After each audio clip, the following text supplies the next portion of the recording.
Isang binatang naniwala sa kasinungalingang inaakit ng dalaga ang kanyang lolo.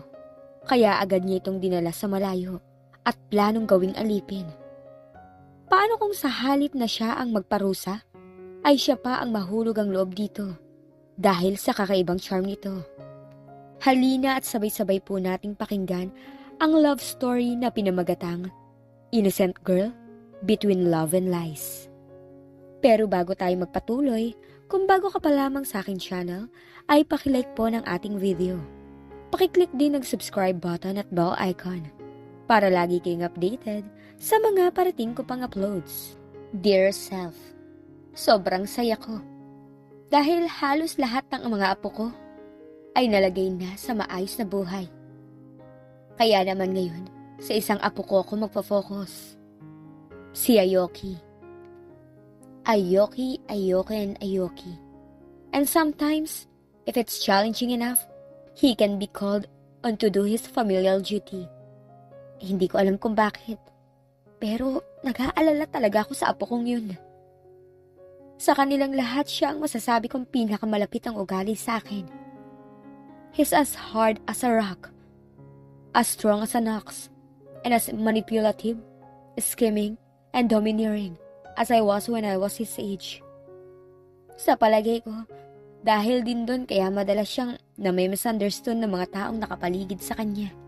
Ang apo kong yun, na lumaki sa poder ng kanyang ina, hindi naging madali ang kanyang buhay.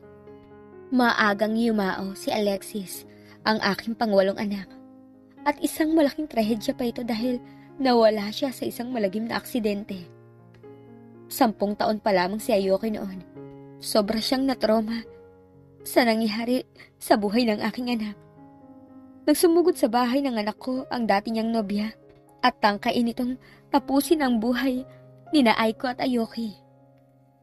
Nagtagumpay si Alexis na ipagtanggol ang mag-ina niya. Naagaw niya ang armas sa babae bago pa may masaktan sa kanila. Ang hindi niya alam, isang armas din pala ang tatapos sa kanyang kinabukasan. It was an accident caused by negligence on Alexis' part. Nang nakalimutan niyang itago ang lalagyan ng kanyang armas. Sa nasaksihan ng 10 taong gulang na si Aoki sa pagtatangka ng ex ng kanyang ama sa buhay nilang mag-ina. Inisip niyang hanapin ang armas ng kanyang ama upang maging handa sakaling mangyari uli yun. Naisip niyang anumang sandali maaaring makalabas ng kulungan ng babae. Sa murang isip niya, he thought he needed to be ready to defend his family in case somebody attacked them again. Siyempre, wala siyang alam sa paghawak ng armas. Hindi niya nga alam na may bala pala ang armas na matagpuan niya yun sa drawer sa gilid ng kama ng mga magulang niya. Kaya nang magulat siya sa biglang pagpasok ni Alex sa master's bedroom at hawak ang armas, hindi sinasadyang nakalabit niya ang gatilyo nun at hindi sinasadyang matamaan niya sa puso ang kanyang ama. Alexis died instantly. For a time, he all thought Aoki would be too traumatized by what happened to survive with his sanity intact. But he did survive. He was sane. Naging tahimik siya. Nawala ang makulit at malikot na batang kilala ko. Naging overprotective siya sa kanyang ina at sa kahit sinong taong sa tingin niya mas mahina kaysa sa kanya. Tila sa isang kisap mata nag-mature siya para sa edad niya. Katagal na naming alam na isa siyang gifted child dahil napakataas ng IQ niya nung 5 taong gulang pa lamang siya. Subalit ayaw ni Alexis na lumaki siya na iba sa ordinaryong mga bata. Kaya sa regular na eskwelahan siya ipinasok. Hinayaan nilang malasap ni Aoki ang kabataan niya. Kahit pa ang ibig sabihin nun ay paminsan-minsang pagbubulakbol at pagkakasangkot sa mga kapilyuhang pinamumunuan niya at na mga pilyo rin niyang mga pinsan. Alexis did not want his son to grow up too fast. Minsan nga nasabi niya sa akin nung nabubuhay pa siya na ang pinakamalaking achievement na natamo niya sa buhay niya ay ang pagkakataong makitang tumatawa ang anak niya. Kung buhay pa marahil ang anak ko, labis siyang magdadalamhati kung makikita niya si Aoki ngayon. Pagkatapos ng trahedya, nagsimulang maging seryoso si Aoki sa lahat ng bagay. sa pag-aaral, sa mga aktibidad at sports na sinasalihan niya, at sa pakikitungo niya sa ibang tao. Naging maingat na mga kilos at galaw niya na para bang isang robot. Tila takot na siyang mawalan ng kontrol sa emosyon niya. But the important thing was that he survived. The same way he survived Aiko's cold, controlling, and cruel family. Sa umpisa pa lang, hindi naboto ang mga ito kay Alexis para mapang-asawa ni Aiko. May ibang nobyong Hapones si Aiko bago nito nakilala ang aking si Alexis. Ngunit nang mabiyuda si Aiko, pinakasalan din nito ang dating nobyong yun. Sa malas, kay Aoki ibinunto ng lalaki ang galit at selos nito kay Alexis. Kung kaya't lumaki ang kawawa kong apo sa ilalim ng istrikto at malupit nitong kamay. Kung sani maaga kong natuklasan ang pinagkagagawa kay Aoki ng pamilya at pangalawang asawa ni Aiko, maaga ko sana siyang nabawi sa poder nila. Pagkatapos kunin ang mga to sa poder ko, sina Aiko at Aoki, pagkawala ng aking anak, bibihira na lamang nila kaming payagan na makita ang aming manugang at apo. Kaya wala kaming kaalam-alam na bine-brainwash na nila ang mag-ina laban sa amin. But it is too late for regrets now. Ipinagpasalamat ko na lamang na matatag ang loob at matibay ang isip ng aking apo. At batid ko sa akin niya na mana ang mga katangiang yun. At ang mga katangiang yun ang nagsasabi sa akin na kakayanin niyang magtagal sa isang uninhabited na isla o masukal na gubat pa nang walang sino mang kasama o inaasahan. Kakayanin niyang mag-isa habang buhay. But it is not because he was trained in combat or that he knows how to survive. Yun ay dahil tila nakasanayan na niyang maiwan siyang mag-isa. Yun ay hindi lang sa reputasyon niya bilang isang katunggali na mahirap gapiin o sa reputasyon bilang malupit na kaaway. He does not give second chances. Mabibilang sa mga daliri sa isang kamay ang may lakas na loob na kalabanin siya. Pero sa pagkakataong to, hindi ko mapapayagang mangyari na patuloy siyang mamuhay ng mag-isa. I failed him when he was a kid, but not anymore. Titiyakin ko ngayon na makakamtan niya ang kaligayahang matagal nang dapat napasa kanya. Ang get-up ngayon ni Chloe ay katulad ng kay Lou, ang sekretarya ng manager niyang si Mother Amy. Kung hindi lang desperado si Chloe, matatawa siya sa itsura niya ng mga sandaling yun. Nakasuot siya ng napakaluwang na damit. May makapal na salamin sa mga mata at mahaba at makapal na wig na hawig sa buhok ni Lou. Hindi siya natatawa sa itsura na may katabaan at may pagkamanang manamit na sekretarya. Kinakailangan lang niyang gayahin ito para makalusot sa matitinik na bodyguard na nasa labas ng hotel suite niya. Natatawa siya sa ideyang nagmistula siyang espiya ng gobyerno kung maglakad at magpakatago-tago sa likuran ng malalaking halaman na dekorasyon sa mahabang pasilyo ng hotel. Kumukubli siya nagtatago saan mang sulok na maaaring pagtaguan. Sa pag-aalalang may makakilala sa kanya. At ialerto si Mother Amy na kasalukuyan nakikipag-meeting sa record producers ng bagong label kung saan siya gagawa ng next album niya. At tuwing may nakakasalubong siyang guest o staff ng hotel, kunwari may dinudukot siya sa bag niya. Kasya yata ang buong mundo sa laki upang maitago niya ang mukha niya. Giveaway kung sakali ang mga yun sa pagpapanggap niya dahil malabong gawin ni Lou ang mga yun. Hindi nito ugali ang magdala ng bag. Para din itong colonel ng militar kung maglakad, tuwid na tuwid ang tindig at diretso sa unahan ng tingin. At nanunuot ang tinging ipinupukol nito sa sinumang makasalubong na maging ang dalawang bodyguard ni Mother Amy ay ilag dito.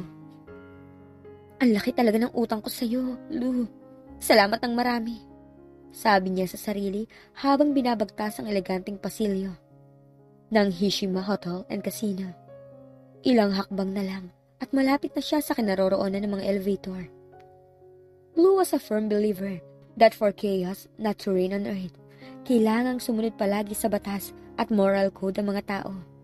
Pero para sa kanya, binaliwala nito ang sariling prinsipyo nang pumayag itong tulungan siyang makatakas.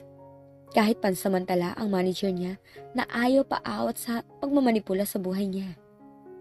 Magkatulong ito at ang personal assistant niya sa pagdadamit at pagmamakeup sa kanya upang makamukha niya ito upang malaya siyang makaalis ng hotel nang hindi agad na ipapaalam ng mga bodyguard sa kanyang manager. And yet, there she was, repaying the other woman for her help by ruining her reputation as a prim and proper lady, by making a mad dash for cover every time she suspected that someone was looking too closely at her. Nag-aalala kasi siya na mabisto dahil sa pagkakaiba ng height nila ni Lou. Pakiramdam din niya wala na sa forma ang mga padding na inilagay sa tiyan niya at sa likod niya upang magmukha siyang kasinlaki ni Lou. Mas mabuti siguro kung tumawag na lang sila ng professional na makeup artist at prosthetics expert para kuhang-kuha talaga ang itsura ni Lou. Ngunit tiyak namang makakarating yun kay Mother Amy at sa mga espiya nito at malamang mabuko rin agad sila. Ang sabi naman ni Ronel, kayang-kaya daw niyang magpanggap bilang Lou. Kayang-kaya nga raw niyang gayahin ang boses ng babae. Mas madali na raw niyang magagaya ang pagkilos nito. Huwag lang daw siyang matataranta o magpapahalata sa ibang tao na kinakabahan siya dahil tiyak mabubukong pang singer lang siya at hindi pang actress. Mas tiwala pa ito sa kakayanan niyang umarte kaysa sa sarili niya. Pero hindi naman kasi siya artista.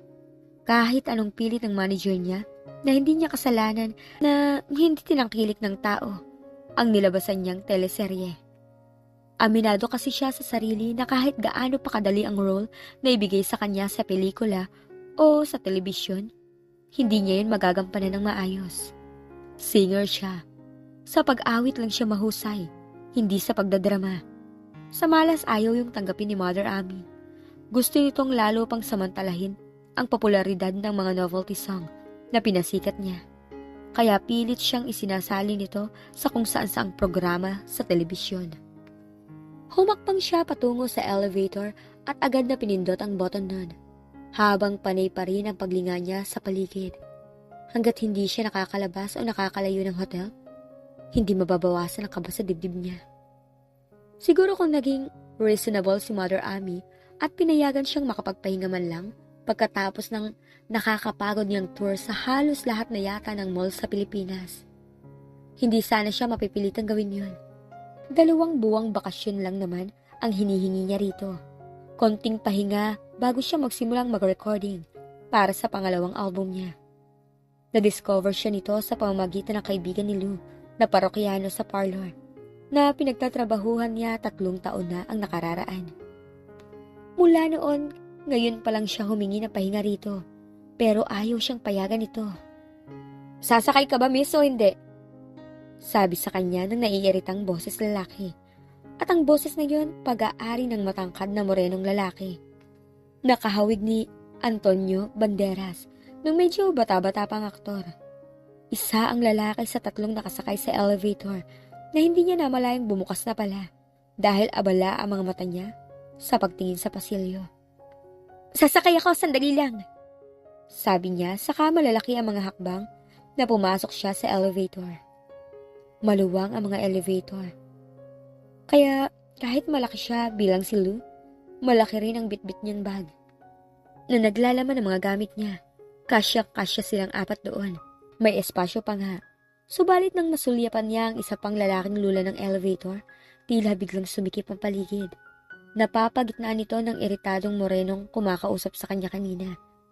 At ng mukhang Japanese na lalaking nakasuot ng itim na business suit. Para siyang kinapos ng hininga habang nakatitig sa lalaki na sa tansya niya lagpas 6 feet ang taas. Hindi niya alam kung bakit hindi agad ito napansin nang pumasok siya sa elevator. Bulag o manhid lang na babae ang hindi maaapektuhan ng kagwapuhan at kakisigan nito. How could anyone resist staring at his dark gray, wolf-like eyes? Tila nanunuot hanggang sa kaluluwa kung tumingin ito. Kung hindi lang siya nasisigurong natural ang pagkakaitim ng mga kilay nito, pati na ang makakapal at mahahabang pilik mata nito. Iisipin niyang naka-eyeliner at brow definer ito. Hindi tuloy niya maiwasang bahagyang mainggit dito. Lalaki ito kaya kahit hilamos lang ang gawin nito, Ganun na agad ang itsura. Samantalang siya katakot-takot na make-up muna ang kailangan para lumitaw na maganda ang may kalakihang mga mata niya. And how could anyone avoid gaping at his long, black as midnight hair, which was neatly tied by a black ribbon at the base of his name. Para itong pirate prince na nakikita niya sa cover ng mga historical books. Puting-puti pa ang business suit na suot nito, kaya lalong lumutang ang matingkad na pagkaitim ng makintab nitong buhok. For sure, no woman could resist owning his powerful sculpted jaws. Kilala niya ang lalaki, pero nakakasiguro siyang hindi siya kilala nito. Formal man silang naipakilala sa isa't isa ni Mother Amy nung unang beses siyang isinama ng manager niya sa hotel na yon. Hindi naman siya kinausap ng lalaki. Tinangoan lang siya nito ng tipid, saka nilagpasan ng tingin. Yun ang una at huling beses na nagkaharap sila ng lalaki nang ganun kalapit. Bagaman, ilang beses na niyang natatanaw ito mula sa malayo tuwing naroon sila ni na Mother Amy sa hotel. Gayunman, hindi na nabura sa isip niya ang tila perpektong kagwapuhan nito. He was a Yoki. Isang Hapones ang ina nito at half British, half Filipino naman ang ama nito. Ito ang may-ari ng 7 5-star sa iba't ibang panig ng mundo. Isa rin to sa mga apo ng kilalang bilyonaryo. Hindi ito mahilig magpakuha ng picture at magpaunlak ng interview sa press. Ang totoo, ilag ito sa press at mahigpit ang bili ng mga tauhan nito na walang litrato o video footage nito ang maaaring lumabas sa publiko nang walang pahintulot nito. Kung mangyayari daw yon, ihahabla nito ang mga naglabas nun. Tanging ang mga publicist lang nito ang humaharang sa publiko. Kung may mga okasyong kailangan para sa publicity ng hotels and casinos nito, hindi yun maunawa ng marami. Sa itsura at sa pangalang dala-dala, wala naman itong dapat ikahiya o itago maging laman man ito ng TV. Dapat nga nakataas noong humarap ito sa mundo dahil kabilang to sa pinakabatang bilyonaryo sa mundo. Kahit pa karamihan sa mga kamag-anak nito, halos parte na ng buhay ang sundan ng mga ito ng publiko. Minsan dahil sa trabaho yun, pero minsan dahil sa iskandalong kinasangkutan. Tulad na lang ng pinsan nitong international model at Hollywood actor. The man earned millions every time his face appeared on TV and billboards or if he had a new movie. Pero ilang beses na itong naakusahang tinatakbuhan ng responsibilidad sa mga ex-girlfriend na nabuntis, di umano nito. Ang isa pang pinsan ni Aoki ay isang bokalista naman ng isang sikat na international rock band. Ang isang wallet-size photo nito, nagkakahalaga na ng libo-libo.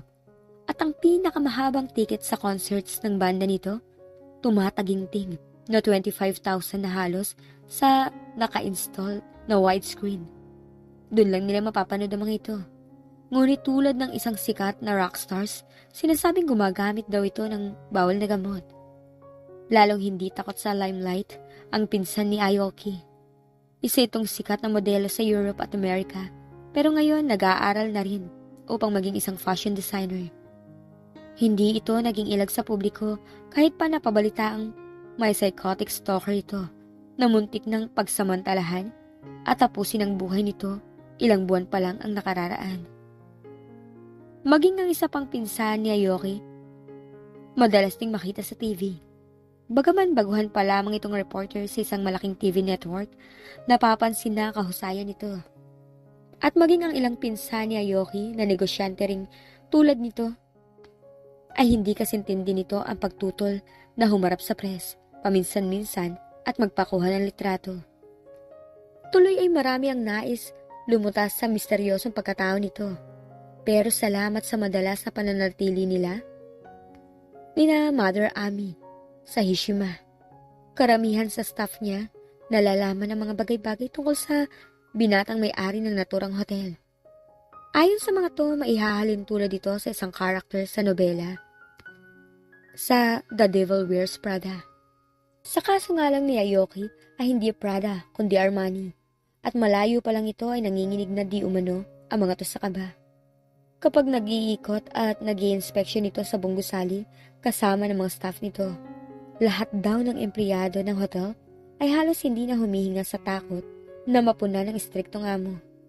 Hindi raw kasi agad mapapansin na galit na pala ito o nayayamot. Bibihira daw kasing kakitaan ng emosyon ang gwapong mukha nito. It seemed that he was too beautiful, too perfectly formed to be just a mere human.